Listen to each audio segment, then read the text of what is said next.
With our recording started, I want to just formally welcome everyone to our webinar today.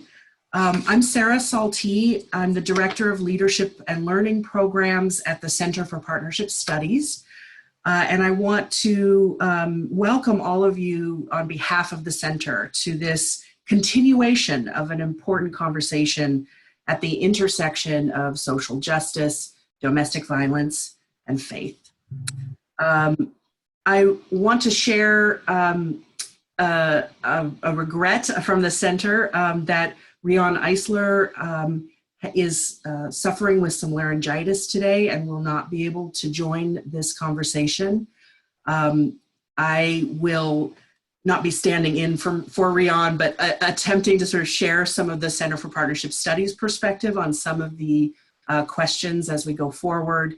But Riane is with us in spirit and sends her her love and admiration to Julie and Ron, and we'll be sure that her voice is very much present in the follow-up materials that all of you will have access to after the webinar today. We also will not be joined by Renita Robinson, who was to be our moderator today. She also unfortunately had a last minute event come up that prevented her from being with us. So I will be moderating the event today, and I look forward to our conversation with Julie and Ron.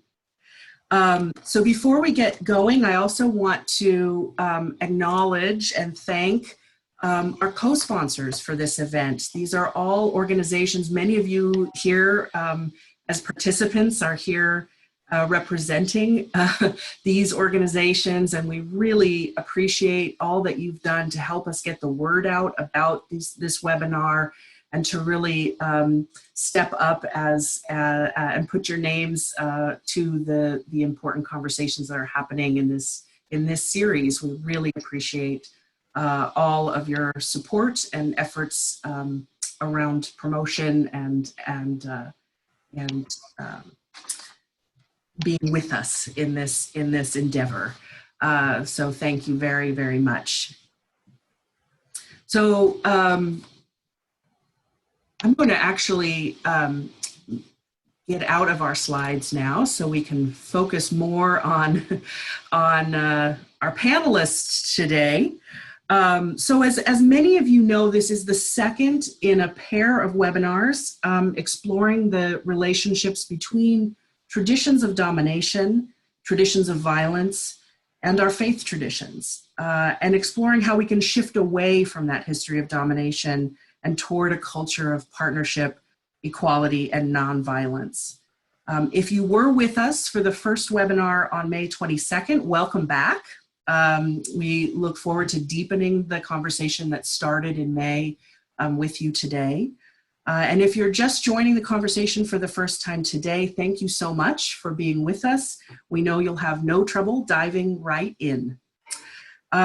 So we are delighted to continue that conversation with our wonderful panelists. And I'm going to introduce Riane for those of you who aren't familiar with her, although she can't be with us in person. Her work is very much at the heart of how we've conceptualized the framework for this conversation. Riane is, as many of you are aware, internationally known for her work to reveal the deep historical and cultural foundations of misogyny and violence, expressed in books such as The Chalice and the Blade, Sacred Pleasure, and more recently, The Real Wealth of Nations, Toward a Caring Economics.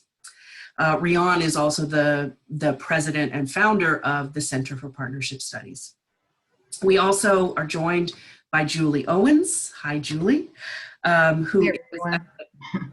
What's that? I said, hi, everyone. Julie is a groundbreaking trainer in the field of domestic violence prevention and victim advocacy. And we're joined also by Ron Clark. Welcome, Ron, who is a church planter and minister in Portland, Oregon's Agape Church of Christ. Ron is the author of Freeing the Oppressed and the developer of innovative approaches to enrolling clergy people as effective advocates for those who are victimized or oppressed. Good afternoon. So in the first webinar, and many of you have tuned into that either by being present there or by watching the recording of that event, but I thought I'd just situate us quickly in some of the broad themes that we talked about in that first webinar, and then share with you how we're going to unfold today's events from there. So the broad themes of the first webinar really the idea of situating the issues of domestic violence and intimate violence, family violence, in the broad context of our human history and cultural traditions, including the ways in which religious traditions and religious institutions have played a role in perpetuating gender inequality and violence. Riane Eisler helped us to see that our individual experiences of domestic violence are really part of a broader legacy of a social configuration she calls the domination system. And in the domination system, gender inequality is actually a core value. And violence is an accepted way of upholding rigid hierarchies of power, not only between men and women, but between all groups considered superior and those considered inferior. She helped us to see how domination systems work at all levels of society, from our intimate relations within our families and our love relationships, to our laws, our systems of governance, and yes, the stories we tell and the beliefs we uphold through our religious traditions. We also talked about the work being done today to bring forward those aspects of our faith traditions which are grounded in a different way of organizing human societies, a way that Dr. Eisler calls the partnership system. We discussed how all scriptures contain teachings about mutual respect, peace, love, and deep regard for the other.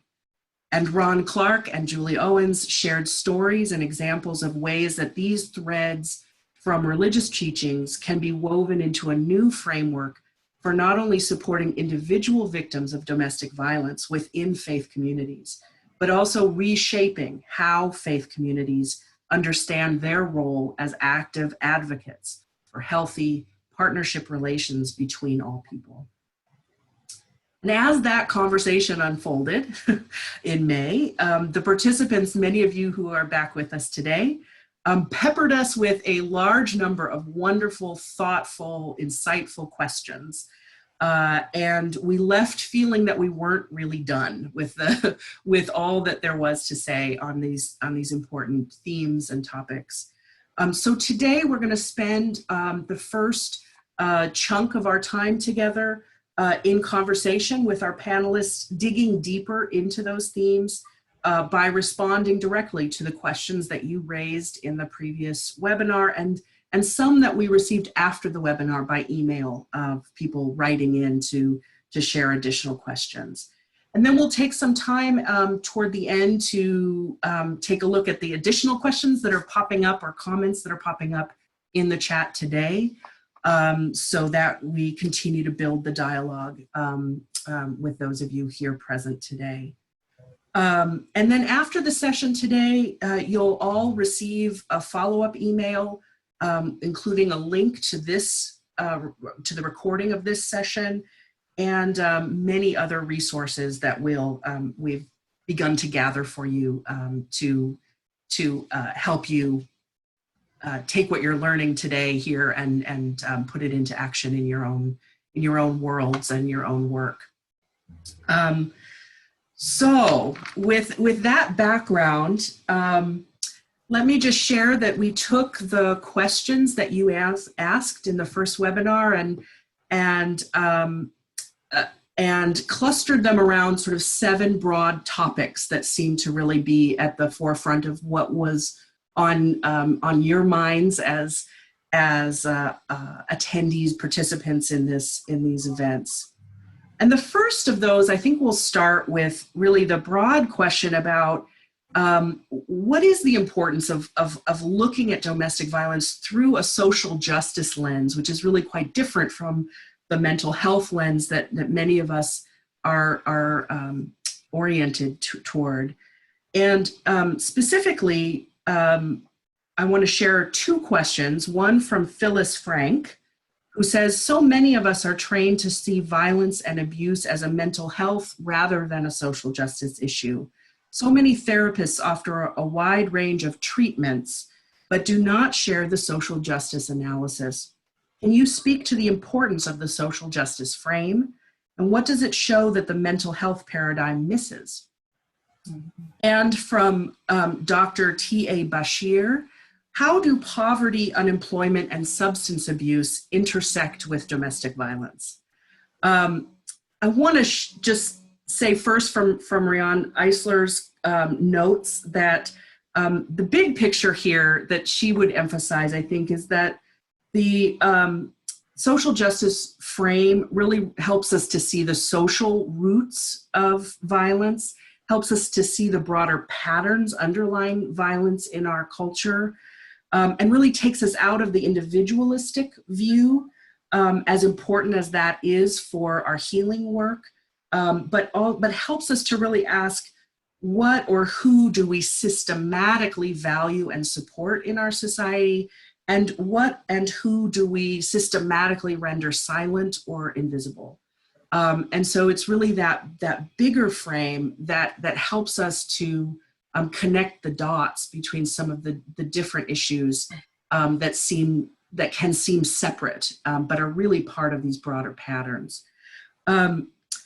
Julie, I want to invite you to chime in here as well on this big question about sort of the importance of the social justice frame, and then Ron, please chime in as well.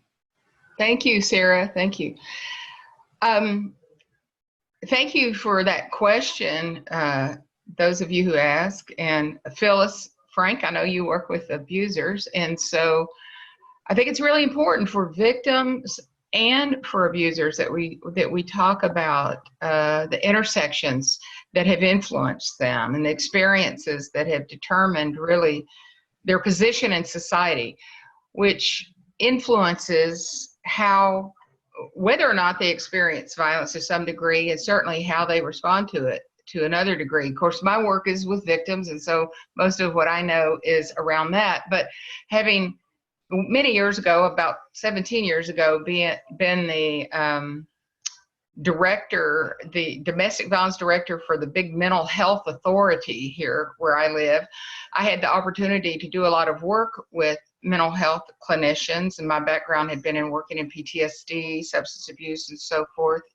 as it relates to violence. And I do think that when we see individuals who have multiple vulnerabilities like substance use or maybe pre-existing mental health concerns or even trauma reactions, that a lot of times we focus on that and we attach a causation to it, so that we think, oh, the reason this person's being abused or the reason he's abusing is because he's sick or he can't help it or he's got this diagnosis. And I've spent a lot of time talking with victims about this too, because I think a lot of times victims, because we don't understand, why is he doing this? Why does he do it sometimes but not all the time? Why does he do it now but not before we married?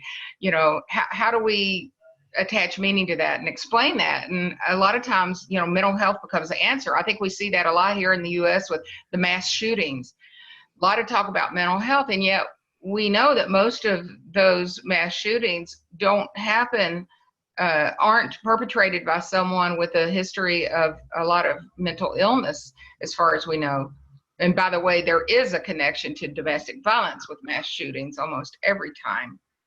So, you know, what we call intersectionality is really critical, because these statuses that we have in life, our gender, our race, our ethnicity, our religion, our age, our income, our sexual orientation, all of these things influence us in how we experience things in life. And so if you have someone who is experiencing multiple kinds of discrimination, I mean, most victims of domestic violence are women, not all of us, but say, for example, those who are LGBTQ, okay, so there's two discriminations they're already dealing with in their life. And what if they're a minority as well, and poor as well? And so these these discriminations that we see in our culture and in, I guess, most cultures probably that are gendered and racialized and all, are important. We can't look at all victims and all abusers, under the same microscope. To some degree we can, but their experience is different. And that's why listening to their stories and listening to their voices is so important, and learning from them. That's how, we learn. That's how the power and control wheel was created, was listening to the voices of victims, for example. So all of these kinds of discrimination, citizenship status, think of someone who's an undocumented immigrant. Even how things and politics and how things are done in countries, the issue of corruption, for example, how does that impact a woman's experience? There's a term that's been coined called, I think it's sextortion, and that is when government officials expect bribes from women, and they don't have any money, so they have to pay for it with their body. So the way women's lives are changed and influenced as a result of their social status, their income, their housing affects them. Where do they live? Are they in a safe neighborhood? What's their income? Can they afford to live in a safe neighborhood? What kind of education have they been afforded, and so forth? So all of these multiple marginalities are really important for us to look at when we're addressing victims and perpetrators and working with them, because they are individuals. Even though we know that a lot of the beliefs that abusers have, for example, the superiority, entitlement, the belief they have the right, power, and control, that's shared. A lot of other things aren't shared. So I think we know that in criminal justice, for example, minority victims are more likely to be arrested, for example. So the impact that law, politics, religion, and all of these systems have is really important. And of course, talking about religion primarily today and faith, we need to be thinking about how does that influence and change a victim. And I think a lot of times my experience is I try to talk about this aspect of influence in the sphere of victims, and a lot of people don't want to talk about it. We're not going to talk about religion, don't give me that stuff. But if we ignore these huge cultural and societal influences, then we're not going to understand victims and hear them where they are and be able to reach out to them and provide them with the support they need. So it's very critical that we look at all of these influences, including faith. Mm-hmm. Ron, did you want to get in on this one? Yeah, I think Julie's done. Julie did a really good job explaining, I think, this point. The only thing that I'm not adding anything that different, but I think from our perspective, at least, the reason we want it to be social justice is because if it's left in the mental health field, then it's about taking your medication and going to therapy. Whereas social justice, we acknowledge that this is not an organic issue alone, that there are social community factors that play into abusive behavior. That also opens the door for us. Our response is more than you need to go see a doctor and get help for this. The response becomes, how are we part of the solution? How are we part of the problem? How are we part of helping? And then I think when it comes, as a faith-based person, when it comes to an ethic, there's an ethic here that it's wrong to oppress other individuals. As Julie mentioned, we have individuals that are facing multiple forms of oppression. And, the ethic is that it's wrong to mistreat, to oppress, to hurt other individuals. And when I have individuals who tell me, I'm abusive because, I have mental illness or PTSD. You know, my take is there's an ethic here, and no child should grow up in a home where he feels afraid or she feels afraid or she feels at risk. And so the ethic is that abuse is wrong regardless of where it comes from. And so you need to be part of a community that's going to help you. So, yeah, I think it has to be a social justice issue so we as a community can work together to deal with it. Yeah. Thanks, Ron and Julie. I think that this really takes us to the next question, which was the question for Riane, and which I'm going to answer very briefly and share with you some of the resources that are coming your way. And I think, so the question was really about where we are today in the United States. And the question was from Jennifer Kierstead, who says, we are currently experiencing a reassertion of the domination system in US politics, particularly at the national level. A patriarchal type of evangelical top-down thinking is being used to justify this, and would Dr. Eisler speak to this? And so I think this adds just that one more piece on these big picture issues before we move more towards some of the pragmatic sort of how do we work with this kinds of questions that we'll spend most of our time with today. I know that Riane Eisler wanted to share with all of you some answers to this question about what it means to be living at this moment of this reassertion of domination system values, broadly speaking. And I wanted to share with you that we will send all of you Riane's paper called The Integrated Politics of Partnership, The Way Forward for the Progressive Agenda. And here, just in a nutshell, is how I think she would like for us to think about this. Essentially, her thinking here, or her argument here, is that those who believe, like those currently in power in our national government, who believe that top-down domination systems are not only the only option, you either dominate or you're dominated, but that they are sort of the moral, that there's a naturalness to that, and there's a morality to that.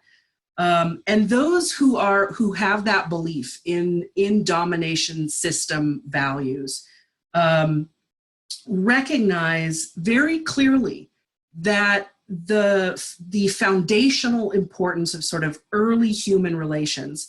So those relationships that happen in our families between women and men, and between parents and children, and that those folks on the domination system who are advocates for domination system and who are invested in that system of power have done a very concerted job over many years in the face of movements toward partnership, toward a different way of being in relationship with each other that reflects equality and mutual respect.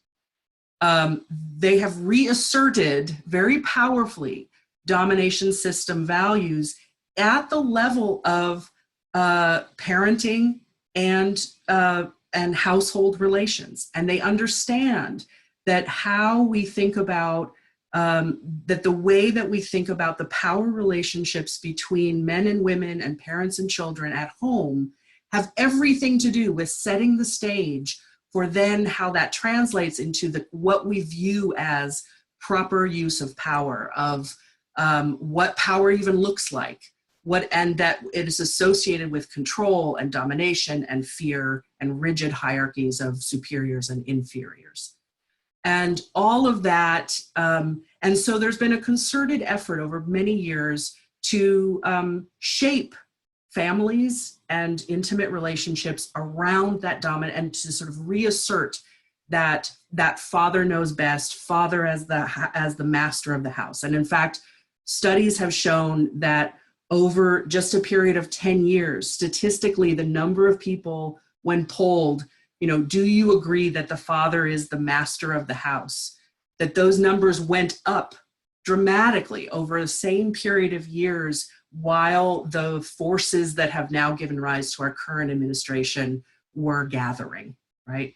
So what Dr. Eisler wants us all to really understand is that as those of us who are wanting to work for a partnership world as opposed to a domination world, need to make that same connection.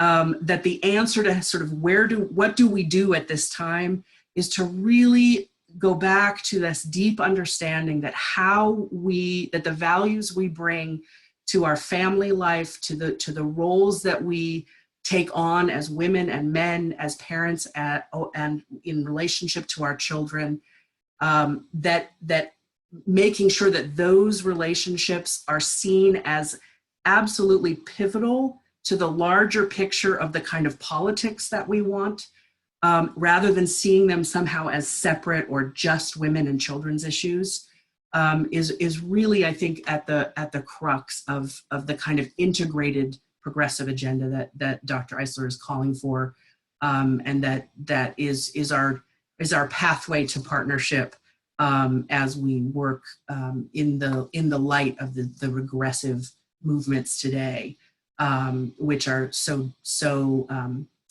adamantly working to reassert the domination system values at the highest levels.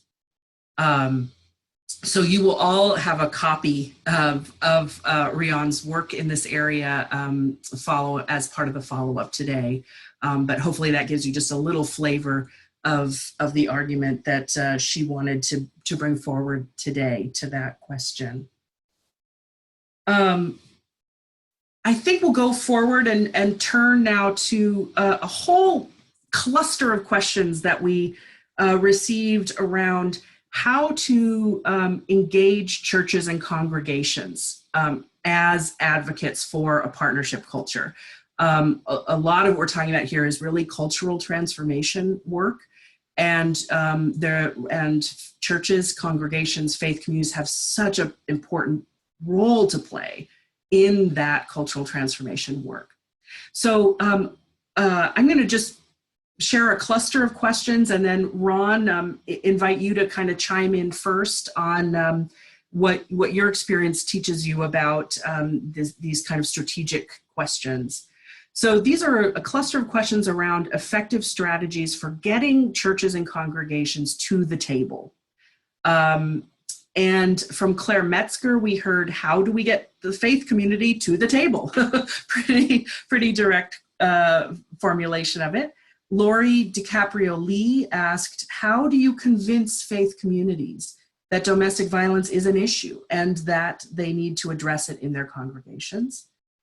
John Muldoon asks, the denial is so entrenched, it's challenging to overcome. What are strategies for overcoming denial among church leaders? Bonnie Nichols asked, it takes a long time sometimes to develop trust between churches and community resources surrounding domestic violence. How can we build this trust? Are there ways to build trust more quickly? And then finally, Sherelle Thomas asked, I would like to understand how to engage people of different faiths to become committed to changing the culture of domestic violence within their congregations, and how local domestic violence programs can support the change. So Ron, would you like to kind of lead us off in terms of these questions about engagement and specifically sort of engaging through some of the clear barriers of denial or lack of trust that can get in the way of that potentially so powerful positive role that congregations can play? Yeah, thank you for all of the questions. So I'll try to package this. What we find in working with the what we would call the non-faith-based agencies, state, local government agencies, and I want to add that Lori and I are where we are because so many of those agencies reached out to us, and what the model that we've seen is that the local agencies keep reaching out to the churches, to the faith community, the congregations, the mosques, the other gatherings, groups. A lot of them, if they just keep reaching their hand out, we say that if you keep inviting people to the table, God will always lead somebody there. And there's a story that we tell in Luke chapter 10 where Jesus sends the disciples out and they find a person of peace and stay with them. And we say that when the agencies reach out, God will lead a person of peace to them, and then you develop that relationship. And that person of peace shows up, they hear, they listen, they're moved, always motivated, and somebody somewhere rises up and decides that they want to make it a responsibility to engage faith communities. So the first step then for local agencies to keep reaching out, latch onto that person and encourage them. Other groups would say that sometimes they have to do grassroots programs. There's an individual who doesn't carry a leadership role in their congregation, but maybe there's a group study or a class, and they invite the person from the shelter or the agency to come talk, and then they develop a grassroots movement there. So we find that tends to work well. From the faith community perspective, I try not to be too dismal, but we have a lot we're working against. We have a growing rate of males entering seminary with increasing pornography use. I think, and my colleagues believe that's a big part of domestic and sexual assault. So if you have individuals preaching who regularly look at pornography, don't value women, through the many other areas of their life that they live in, it's going to be very difficult to get them to actually have empathy to help in this area. One thing that happens, and Julie has spoken to this often, is it has to happen to your home. It has to happen to your daughter, your sister, or you have to marry someone. If you're a male leader who's experienced that, or if you're a female leader, your spouse has experienced that in the home. Sometimes when it happens and hits home, then people are willing to listen. So we try to work with clergy when it's happening in their environment. The other way is it has to be taught in the seminary. It has to be taught in the training ground. We've seen it at the seminary where I used to teach. With domestic violence, we saw an increase in students involved and people partnering with agencies. So we need to be catching these young individuals or these second career individuals in the training programs, the schools. So we feel if it happens to you personally, if you're invested, if it happens in your congregation, and it does, but you become aware of it. If we're training people, those are ways to help. I think a fourth point is to understand that trust is very difficult to build. And a lot of my colleagues are just very frustrated and they're discouraged. But once you find that, we say person of peace, and develop a relationship, things begin to change and you begin to see progress. And hopefully that person will stay around. And so those are two things that we found tend to help. The faith community has to ask, what do we bring to the table? And if colleagues invite them to the table and they go through training and listening, a lot of times you'll find those that you'll be able to work with and work well. So those are just some thoughts of what we're trying to be positive of what we're dealing with.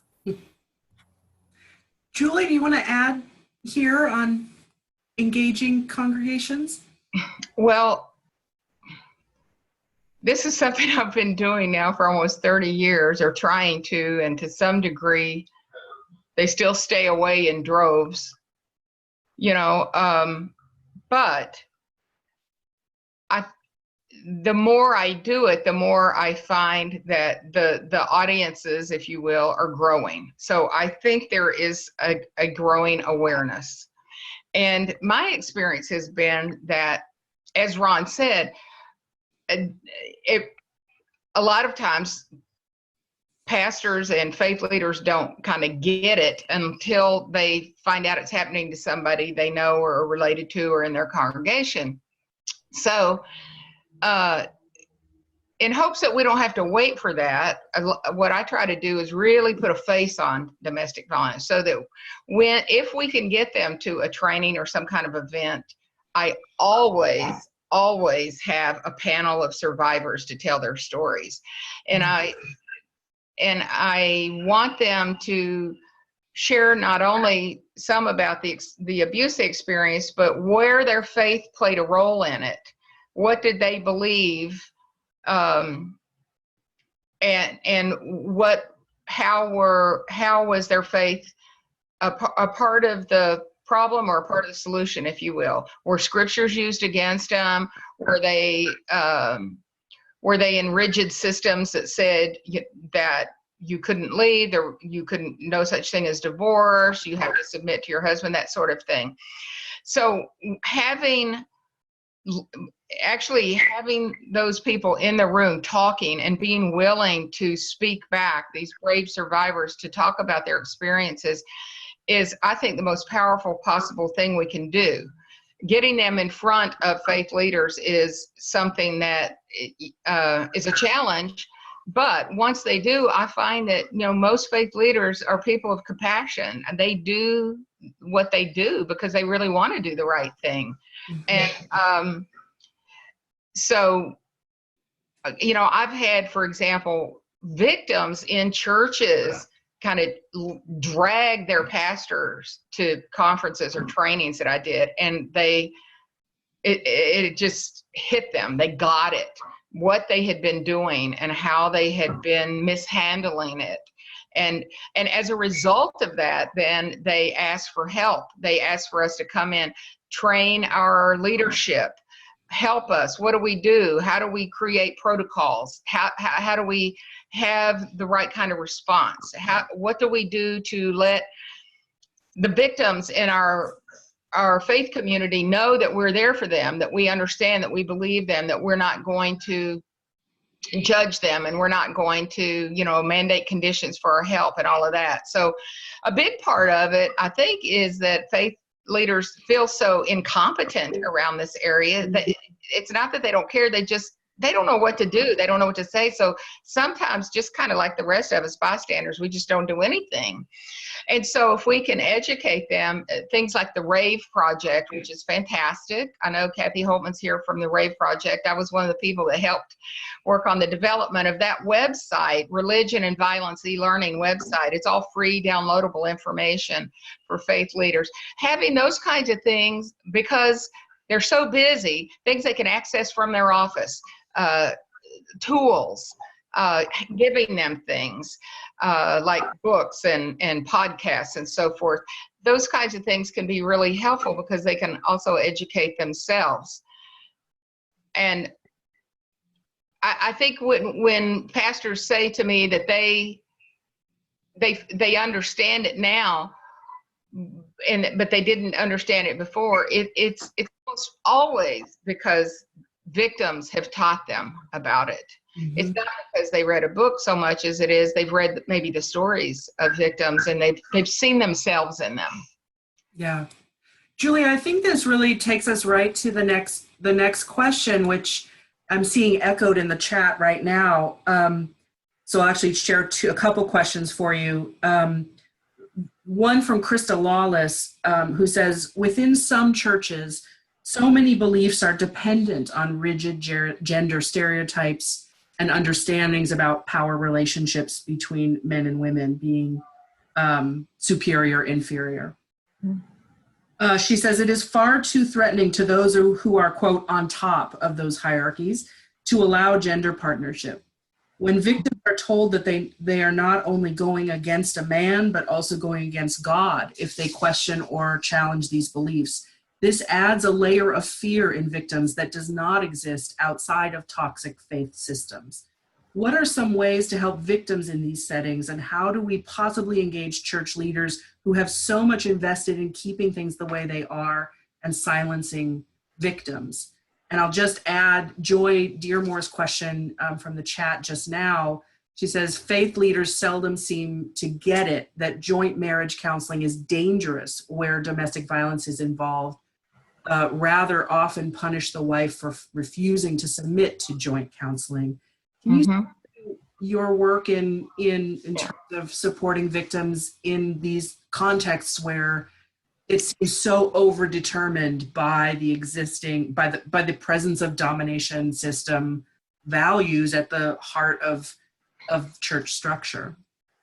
Let me speak to that part, and then Ron can speak to the faith leader question. Mm-hmm.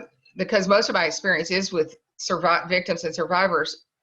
And thank you for that question, Joy. I mean, and you're so right about that. I think, you know, the natural instinct for faith leaders or just even secular counselors is to do couples counseling and marriage counseling, which we know is extremely dangerous. It's like the big taboo, really, because of the danger it could cause. But yet that's always seems to be the approach. So for victims, I think so often what I find that their identity is so wrapped up in their religion, especially if they are in a very rigid system and they've grown up in it, that it's such a foreign concept for them to even think that perhaps maybe it doesn't say in the Bible that, you know, all men are supposed to be over all women, that men are not, God doesn't expect men to rule over their wives, because so much of what they've been taught of these man-made interpretations, they've just bought into it to such a degree that really giving that up is like losing themselves. Mm-hmm. I mean, it's really a process. So I don't challenge them on that immediately. What I want to do is listen to them and hear them and validate them and say, wow, you know, a lot of women tell me this. And, you know, what helped me is I read this book, you know, Questions and Answers for the Abused Christian Woman, you know, Keeping the Faith by Reverend Marie Fortune or something. Here's what helped me, and here's what I've learned. And I speak from my own experience. And there are things that can be done. So many victims are really trapped. I mean, they can't get out and go to a support group, for example, and they're going to be forbidden to go to any of these secular programs, certainly. And because so often there's this disconnect, and I wrote a chapter in a book about that, as a matter of fact, between the domestic violence kind of world and the faith arena. You know, they've been at odds for years and years. They don't trust each other. Churches often think that domestic violence shelters and programs break up marriages, you know, and domestic violence programs think that, you know, churches are keeping women trapped in these abusive marriages, and so they don't talk. And what we have to do is we have to talk, we have to partner, we have to educate each other and support each other and help each other. So kind of one of the things I'm doing these days is I'm telling women in these systems that are so rigid about some online support groups that they can do. If they can be safe enough with stalking by technology and, you know, computers and the ways in which abusers can monitor them, if they can get to a safe computer and be at a place where they can use one, there are a lot of options now, Christian support groups, and I'm speaking for the Christian tradition, and I'm sure there are ones, you know, for Muslim and Jewish women and other faith traditions, where they can just go and kind of sit in and listen in. And I see a lot of that happening. I have a Facebook, it's like a private group for people who do Christian ministry and domestic violence. And a lot of them are survivors of domestic violence. And I see them coming and reading the posts and thinking about these articles, and we try to teach each other and share with each other. And so we're going back and forth in discussion, and we're learning from each other. And many of the people in this group who are now doing ministry around violence against women are from some very conservative traditions and some very kind of rigid sects, if you will, of the Christian tradition. Mm-hmm. So, you know, as always, I think it's all about listening to the victim. And the more we build a relationship of trust, and remember, power and control is what they're trying to get away from, as long as we don't try to shove anything down their throat, and we validate them and we listen to them and we understand and don't try to change them, but just try to support them. It's like one of my favorite authors, and I'm trying to remember who it is, says, you know, be the lighthouse. Lighthouses don't go running around an island looking for somebody to shine on, right? You just stand there in the light, and hopefully they'll be drawn to the light, to the truth. So I don't know how helpful that is, but hopefully. But maybe Ron can speak to the pastoral part of that question. Maybe you can reframe it for him, or it was a long time ago when you asked. Ron, you want to jump right in, or would it be helpful to? We're referring to Krista's comment, question. Yeah, exactly. Around. Okay. Yes, I remember. I've got it right here. Yes. So I think Julie brought up some really, really good points. This is really, really difficult, and the women that we have who come to us, who become part of our congregation, who've been in any kind of abusive relationship, faith-based, strict, rigid gender roles, or just a severity is pretty high. It's really hard for them to trust us, just being a congregation that's willing to love them and treat them with respect. And Lori and I, we talk a lot about how it is a brainwashing. It's traumatizing. It runs deep. Just trying to go back to, accepting love from people without any strings attached has been so difficult. And that's how we're supposed to be raised. And if you've been abused in many different ways, in any way, you have to go back to just being loved with, and understanding people can love you without strings attached. And that's so difficult. So when we have individuals who are in congregations who are in that, I don't know that we see it as we're going to be able to get them out, because the whole system is controlling, it's manipulative, it's shaming. Leaving is so difficult. I mean, it's like leaving an abusive home, leaving the congregation. So what we try to do is we just constantly work on safe spaces. We're not here to tell you what to do. We're here to listen. We ask questions. Probably the one that's the most difficult for survivors to answer is, what do you think? Because they've been told so long that what you think doesn't matter, or this is how you think. So we really do a lot of work is, what do you think? The Spirit of God lives within you. How do you feel about this? And that, again, takes a long time to help. So for us, it's really, really difficult, and it takes a long time, and trust and patience, and just, being the person that's willing to say, anytime you want to talk, we're here. We can do what we can with our own boundaries, of course, but we can help you in any way we can, but we're here to listen. Mm-hmm. And sometimes, I wish I could say it always works, but sometimes it works. Sometimes they go back to what's familiar to them, because it's so controlling. Clergy, the male clergy that I've had to work with over the years, basically have a view that feminism is there to take away power. And so, and I think Riane addressed that so much in her book, that actually sharing power is beneficial to all of us. But a lot of the male clergy feel that feminism, and males in general, feel that feminism means I got to give up something and women are going to take from me. Mm-hmm. So how do you get, leaders with that perspective who are reinforcing, the great evil of feminism, who are trying to reinforce, structure to prevent that?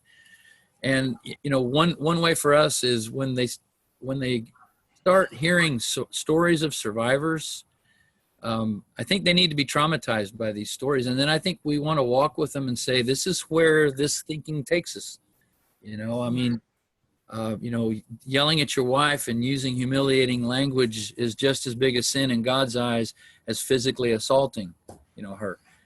Getting them to see that controlling behavior leads to, and I think those few that have been able to take that journey, it's a long journey, but they've had to deal with their own insecurity and their own fear, and their own fear of females, where I think a lot of misogyny comes from. But that's been a hard process, but I think that all of it's patience, and we're trying to be prophets and paint a new world of hope. And most of the people we're working with are too afraid to see that. Mm-hmm. And so we just keep at it. I'm really struck by what Julie said about when one is raised in a domination system that is echoed both in your home relationships, your church, what your church is telling you, what you see in the larger culture by having a selective lens on the larger culture. That it becomes not only your identity, which is one big facet, but also is how you know who you are, is your place within that hierarchy. But it also, we know, impacts, and Riane has just written a book on this dimension of how it impacts your brain chemistry. Your whole neurochemical system is wired in response to fear, force, violence at different levels, reacting to that, those cascades of chemicals that shape really the whole way our brain grows up. So understanding that, I think, really speaks to the kind of patience that you're talking about being such a critical factor here. Brains don't rewire themselves overnight. Identities don't get reshaped overnight. It's by anybody in a domination system, and we know too that the stresses of domination are extreme on the dominators as well as those who are victims of it. It is no one is immune from the negative impacts of these systems, and so patience with those who we think of as benefiting from domination system, but who in fact are subject to this, as you were just saying, the stresses of feeling the need to uphold a sort of power role that is not authentic or based in or grounded in anything real. Mm-hmm. Yeah, we notice this. We do, Lori and I do a Exodus narrative group for survivors, because Exodus has been approached from, African-American liberation theology. So we've been doing survivors, and it's interesting when they get to the part where the wandering in the wilderness and they're afraid and they want to go back home. It's amazing how, we're on our fourth cycle of this, but the readers will say, that was me. And I blamed these. I couldn't understand why they wanted to go back to Egypt, and then we say, well, why did they? And they explain they're familiar, it's safe. And so there's this whole belief that, this system is safer for me than leaving. And that's why when people say, why do they go back? Well, their whole, the brain is wired. They've become dependent. There's a fear level there. And it's amazing how many are reading through this text and saying, that's me, that's how I feel. Really so profound. And I mean, I think it really speaks to that earlier question about the moment we're in as a nation in terms of this regression. I mean, I think we can see it through that lens as well of tremendous move to try to retreat to something that we imagine felt safe in the past. And with them, when we get to Exodus 15 and they sing this song after the destruction of the Pharaoh's army, we point out that, the world would never have known this story had they not created a song. And so the world doesn't know your story until you're creating a song. Beautiful. And I'm amazed at how many of the women, they left, they carried shame, and they never celebrated. And we say, that's something to celebrate, but they're ashamed of it because, and so they carry that with them. And there's this constant, I'd like to add a couple of things. One is that I think this is the bonding that abused victims have to their faith and to their religious tradition is very similar to that they have to their abuser. And it's a traumatic kind of a bonding, and yes, they could walk away from it, but what would they lose if they did? A lot of victims get literally excommunicated. They get disfellowshipped. They lose custody of their children because their faith community sides against them and with the abuser to keep the children in that faith tradition, very much like cults operate. And so they have to weigh very carefully. And while we know that leaving is probably the most dangerous thing a victim could do, in terms of leaving her abuser. And it takes not only great courage, but hopefully safety planning and, preparation. But leaving her faith community can be equally dangerous. And so one of the things that I like to do is I like to have stories of other victims in that same exact faith tradition. And one of the things I'm trying to work on is a book that tells the stories of different victims, from this denomination and this sect and this one, so that I can say to a woman, here, read this. This is someone who is like you and who you're not the only one. And other people experience it in your faith tradition. And I think with the pastors and the faith leaders, introducing them to someone like Ron, someone who they can relate to, who gets it, who they can go, wow, he makes sense. He's somebody who's well educated and, he loves God and he understands the Bible. That influences them more than anything. So it's introducing victims and faith leaders to other people with similar stories. It's very powerful. Well, I mean, to just combine what the two of you are saying, that combination of the stories of individuals who are making this journey from different traditions, and then having those meta narratives, those bigger stories, which is what religious traditions are meant to give us, right? The bigger stories that say, this is a human story about seeking freedom from oppression. Oppression, yes. Human story of and that in that story there are challenges. It's not a seamless leap, right? But that this is all there are narratives within human history that help us to see ourselves as part of a larger drama that's playing out in this shift from domination to partnership, and then these moments of regression back to domination, and the way that fear plays into all of that. Should we move to there's a few questions that I thought would be important to respond to from Jacqueline Kolnick and from Sarah Butler, around just very specific, tangible things that a church, a church leader, religious leader should take when they learn about violence from partners. What sort of 3 things might you encourage to implement in congregations? And we understand, I think, that when we're talking about cultural transformation and the kind of patience that Ron is calling us to, that sometimes like 3 steps is, it might be sort of important in terms of that initial response, though, even though it's might want to understand as part of something bigger. And then there's a separate question around restorative justice and how the role of that in terms of sexual violence. Julie, do you want to sort of? I love that. And I do think there's 3 things you can do. You believe her, you support her, and you refer her to the experts. This is what I tell everybody to do. Don't feel like you have to be an expert. Now, of course, within the faith tradition, I love what I learned from Reverend Marie Fortune many, many years ago.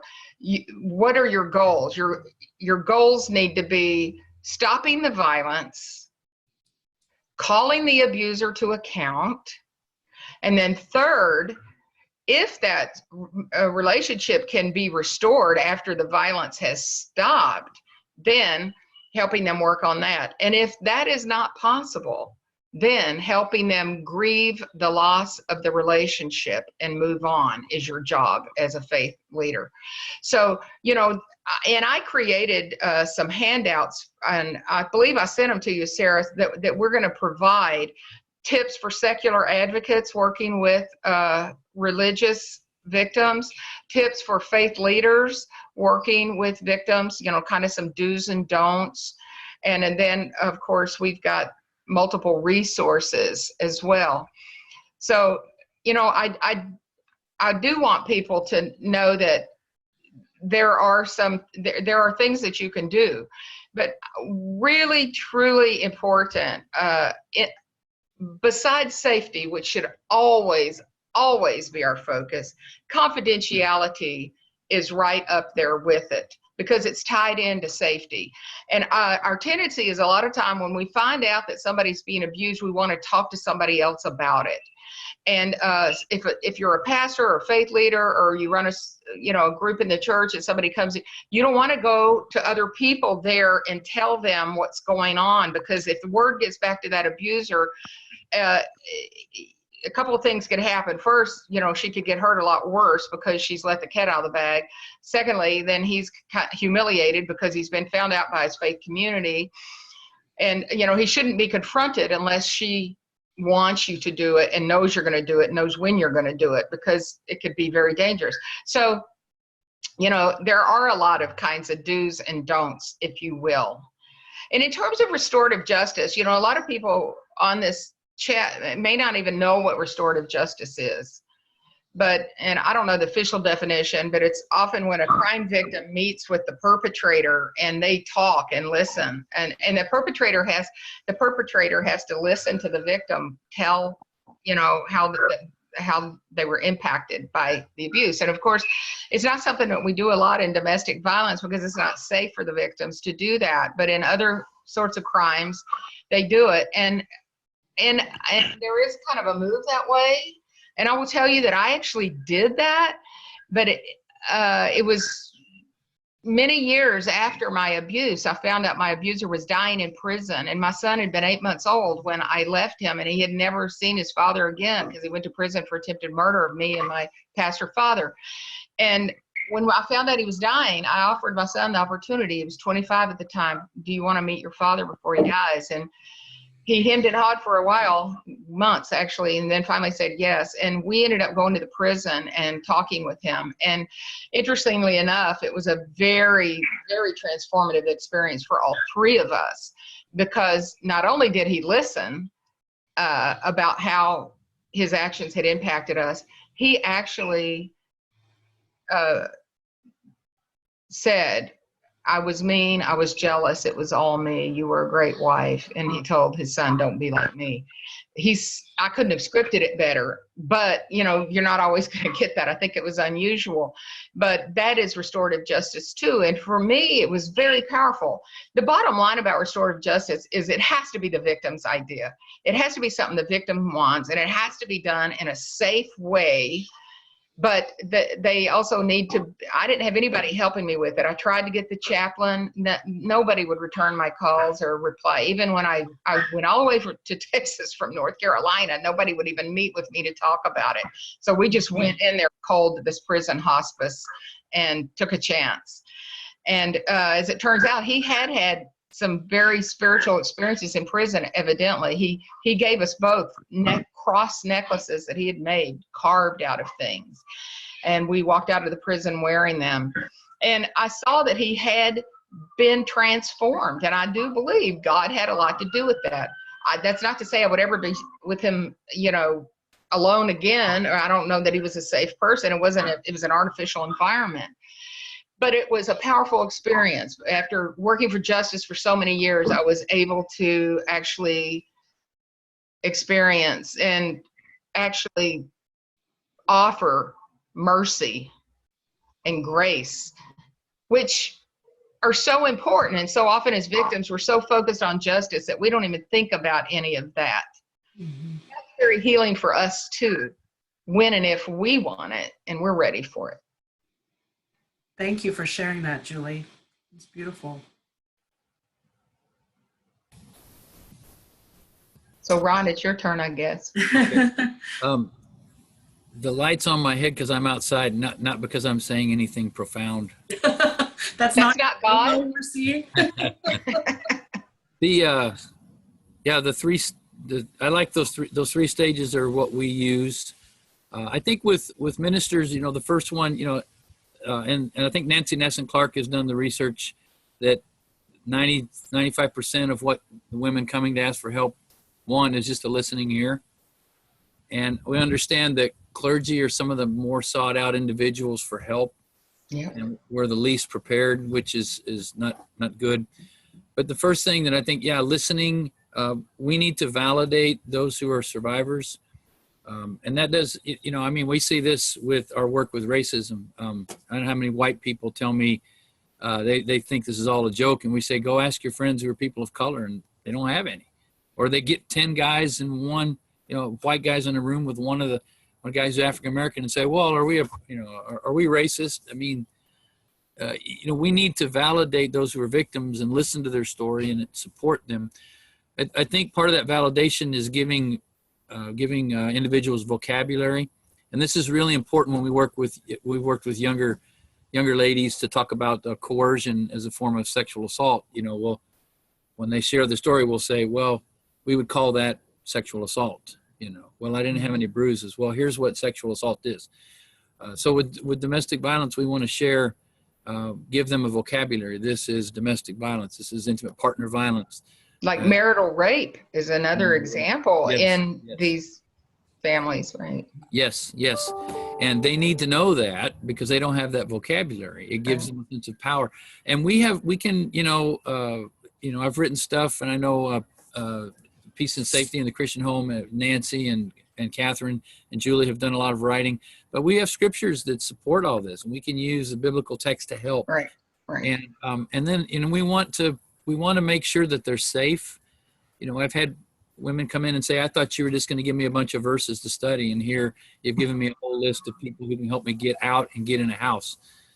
So we want to make sure that they're safe and get them to safety and care for them. If it happens within our congregation, we're going to have to pick one or the other. We can't work with both. If we're going to work with her, she has to be in a community that's safe. If she doesn't feel safe there and she leaves, then we work with him and we hold him accountable. And so I think all of those things that we can do as clergy is to create a safe space for a person to find help. Reconciliation is a hard one, and I trust the colleagues that I work with, even the ones that are not faith-based, they have a desire to help couples reunite if they can. And so they're not out to destroy the family. And so when it comes to reconciliation or reuniting, if that is even possible, I trust them, and we work together with that. I love what Nancy Clark has pointed out, that when you add a faith clergy person into the mix with a batterer, they tend to have a lower rate of repeating the behavior.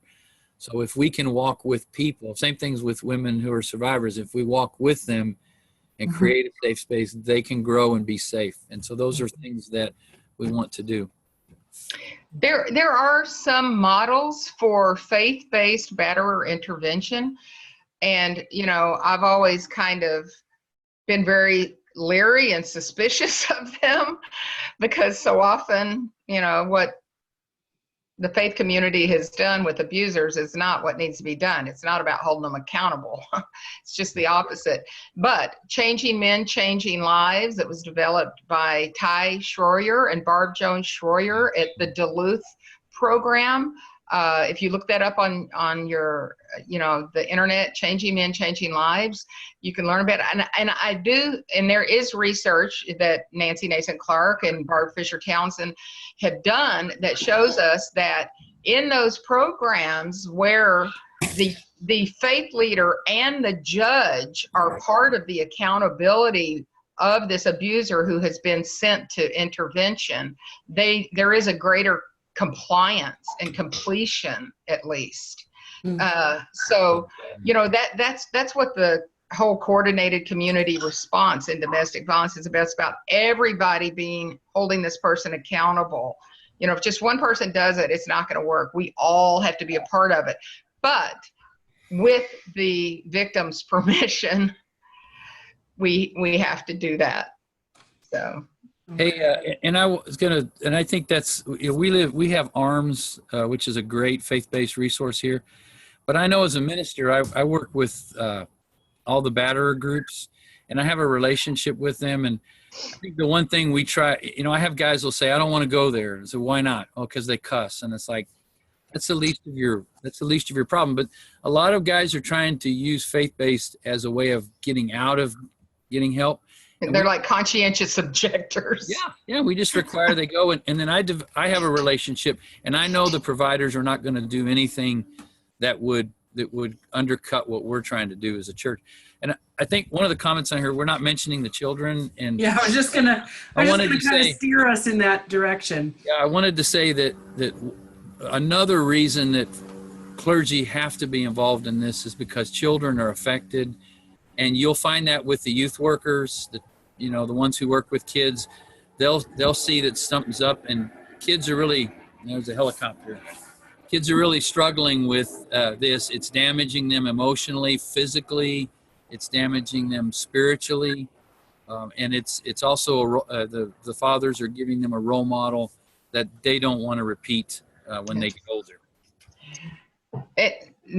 That's why the domination system versus partnership is so damaging, because when that kind of power and control is seen as inevitable, as normal, as desirable, children are punished, and children are and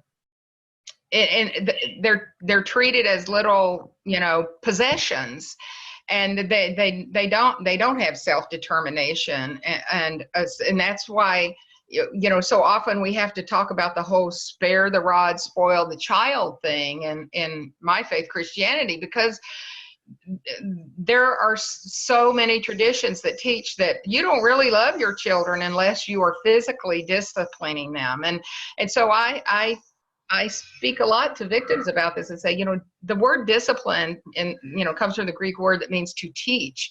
Hitting children is not teaching them, it's punishing them.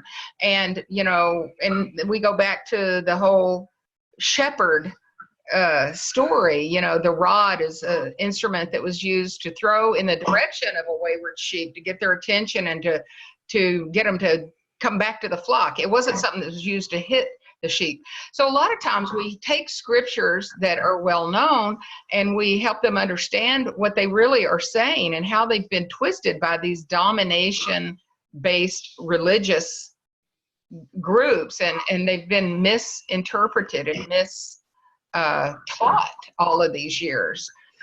So, and children, growing up in domestic violence, children are resilient, but we know from the ACEs study and from all the work we know about trauma and PTSD, that children who are exposed to violence, they are at risk for all kinds of health problems and shorter lifespan and all kinds of stuff.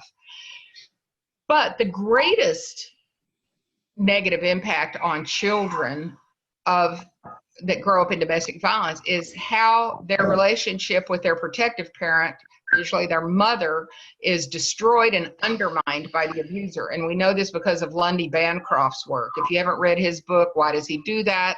And The Batterer's Parent, that's very, very helpful.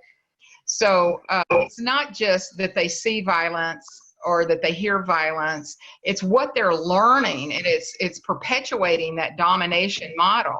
And as I said in the last webinar, until we stop raising batterers, we're never going to stop domestic violence. And the only way we can do that is by shifting the paradigm from domination to partnership. And one thing that we don't, in addition to what Julie's pointing out, is in faith communities, there's this myth of the single parent home is the worst place for a kid. And this is where a lot of the women we've worked with won't leave because they don't want their kids to grow up in single parent homes. And really that, Lundy Bancroft points out that research is used against women, not against men, male single parents. But, we have to point out that, 1 Corinthians 7, God has called us to peace. Shalom Bayit, is the Jewish community calls it. The home is to be a place of peace. And if one partner is bringing in violence and manipulation and control, that is not a place of peace. And it's important for kids to be in a home of peace because as adults, Juan Carlos Riane has pointed out that the majority of kids brought up in abusive homes don't abuse. But I think we begin to see that they abuse themselves. And we have a lot of adults that we work with that are They have a lot of at-risk behaviors. They have a lot of emotional struggles because they grew up in a home where they witnessed abuse. Mm-hmm. And so just because a person doesn't physically marry someone and become physically abusive, or marry a person who's abusive to them, they have other ways that they are emotionally unhealthy that hurts them. And so we should, faith communities, if anything, should be alarmed at this, that we want those kids in a safe place. We want them to be at peace and to be calm. And I think it's really important. Something you said reminded me, Ron, that it's extremely important that faith leaders and those working in the religious community know that we don't want to wait until someone's been hit. Hitting is not, domestic violence is about coercive control. It's not just about what an abuser does to a victim. It's the freedoms they remove from them. It's the way in which they take over their life, and the victim is living under siege without any freedoms, having things removed from them, like their ability to go where they want to go, talk to who they want to talk to, wear what they want to wear, work, go to school, drive, so it's so much more. And there may not be any hitting going on in the home, but what the children are learning that it is men's role to control women and to make the choices for their lives. And this is the microcosm of the dominator culture. On the big scale, we see this in religion with ISIS, for example, with Boko Haram, the way they look at women and girls. We saw it in the secular world with the Nazis. This domination, the power is all here, and the people with the power, without the power, are right here. And that's why in the last webinar I showed you the equality wheel, which is the opposite of the power and control wheel picture of domestic violence. Because the opposite of domestic violence is not nonviolence, it's equality. And in order to have equality, in this country, women don't even have equality under the law yet. We have 37 states that have ratified the Equal Rights Amendment, and we need one more. North Carolina, my state, may become it. We hope it will. But, we know that even though laws can't change culture and paradigms, they are important. We know, as Riane has said many times, the lawsuit that went to the Supreme Court changed segregation in the schools.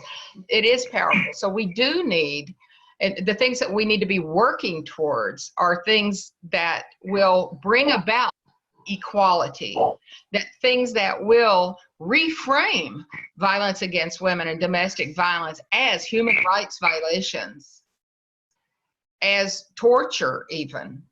Mm-hmm. Just this week, in fact, I think it was yesterday or today, I read an article about, I read an article today, I think it was in Newsweek, that said that the United States is one of the 10 most dangerous countries for women in the world. It ranks third with Syria. It's shocking. It's outrageous. And to think that we, are this supposedly, sophisticated Western nation and don't even give all of our citizens equal rights, it's unbelievable, isn't it? But there's a reason for that. There is a reason for that. It's because sharing power is very threatening to the powers that be. And that's why feminism is so mistrusted by the powers that be, including the religious powers that be. Yeah. And also why recasting some of the conversation using language like partnership, like equality, yep. Can also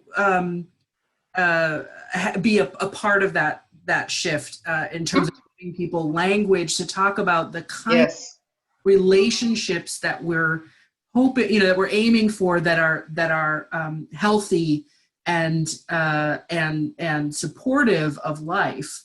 That those relationships are not are beneficial to all human beings, And I think where Riane Eisler's work also helps us is to understand that there are times and places in human history where such cultures have existed.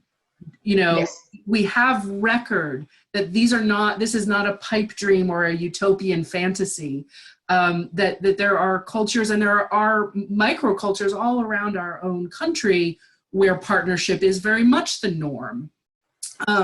But we're not, but as we've seen, these dynamics of domination are still very, very much the legacy of that is very much alive in the United States, and really helps us to see the connections between these issues of what's going on in our own families, what's going on with our policies that don't support families, and then what's going on in the way that we think about everything from immigrants to people of other races to, all of that is part of this same structure of these hierarchies of ranked relationships. I thought we might close with inviting you both to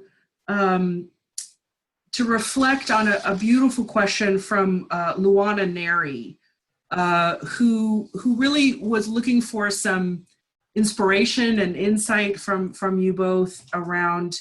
Her question was, what do you tell yourself regarding how slow things are changing, and how do you keep hopeful? Part of, I think, the challenge for all people doing work toward partnership is that it's never done.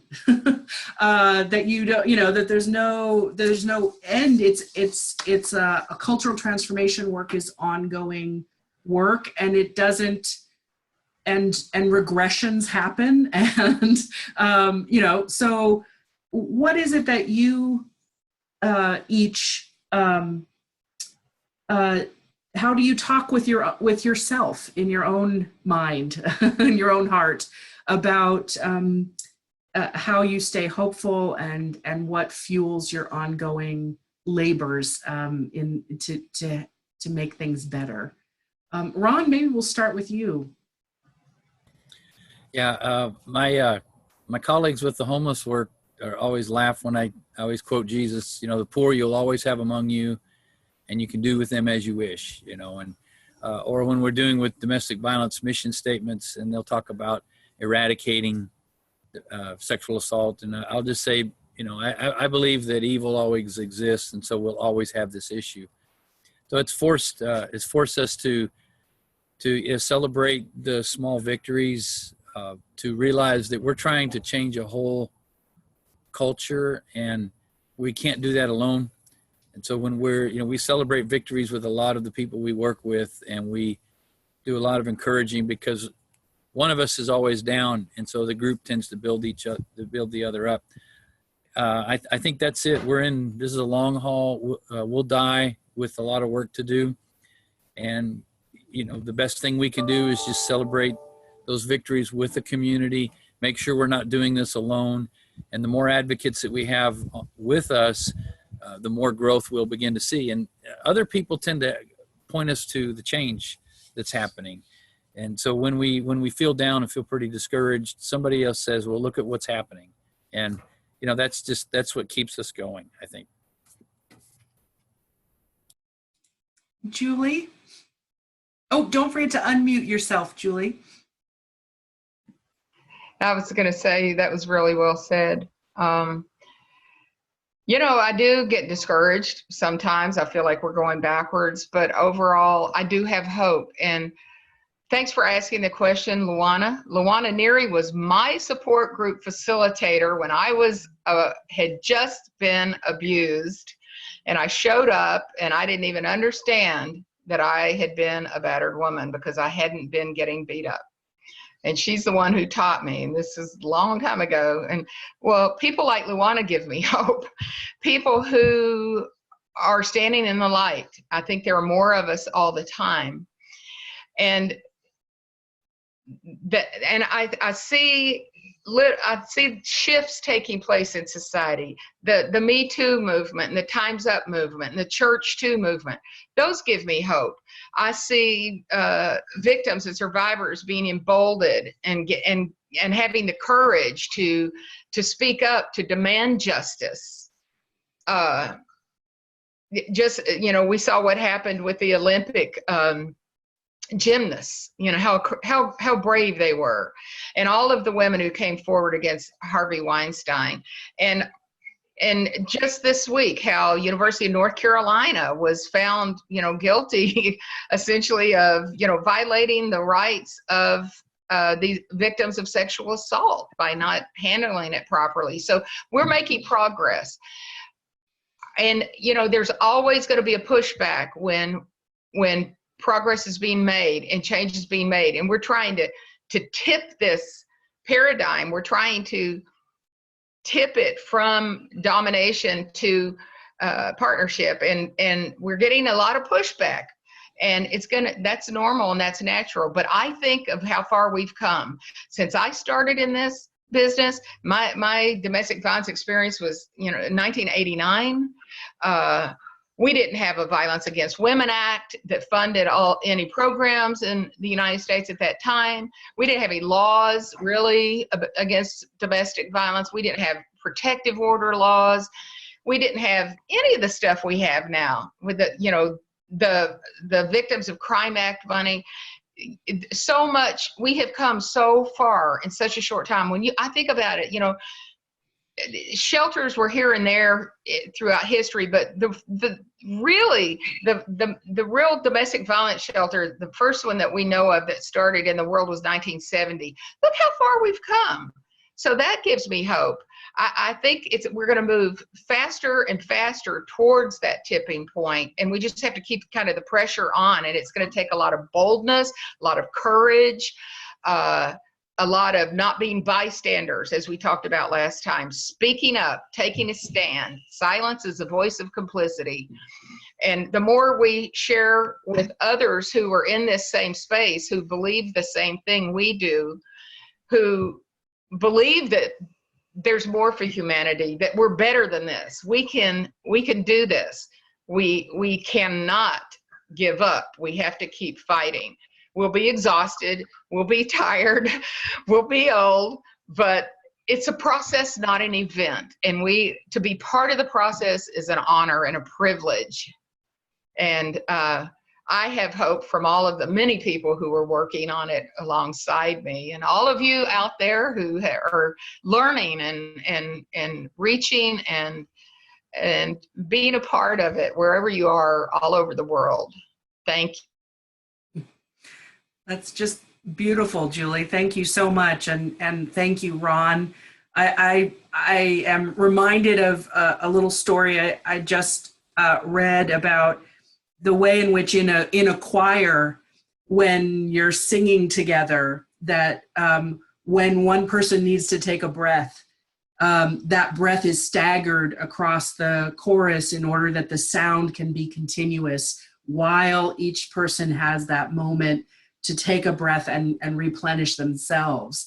And I think that's a piece of this, that if we think about all of our voices being part of that song, and that each of us has the right and the privilege to be the one taking the breath while someone else is singing at that moment, and allow ourselves to work together as a chorus in that way,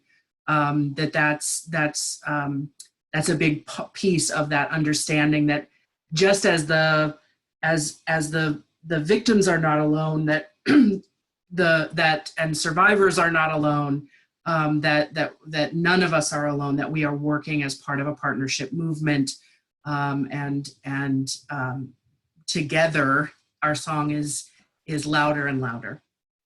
Yes.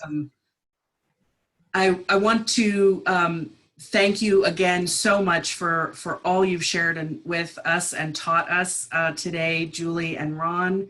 Thanks to Anne, who has been populating our chat box with wonderful links and resources and responses to people's questions. Thank you so much, Anne, for all your work also in terms of the promotion and marketing of this webinar. A final shout out to all of our co-sponsoring organizations. Thank you so much for sharing the news about this webinar, and also as we provide you with the follow-up email, including a link to this session today, as well as the prior webinar and all the other kinds of resources, some of which Julie mentioned, those I've mentioned, Ron's mentioned. We look forward to our co-sponsoring our organizations also being able to share those with your communities that you serve and support. So with that, we will close for today. Thank you for the lively conversation in the chat, to those of you who have stayed with us. And we look forward to whatever future conversations may emerge as we take the time to study the next round of comments and questions and give some reflection to where we might go next with these important conversations. So thank you all for your work and for being with us today. Well, thank you for moderating. And thank you, Center for Partnership Studies, for inviting us. It was a real honor to do this. It's wonderful to work with you. Thank you. Thank you, Anne and Sarah and Julie. And this has been a great workshop. I mean, great webinar. Yes, indeed. Oh, and thanks to Donna for her live tweeting as we've been chatting. She's been tweeting, and we appreciate that. Be well, everyone. Thank you. Thank you. Bye. Bye.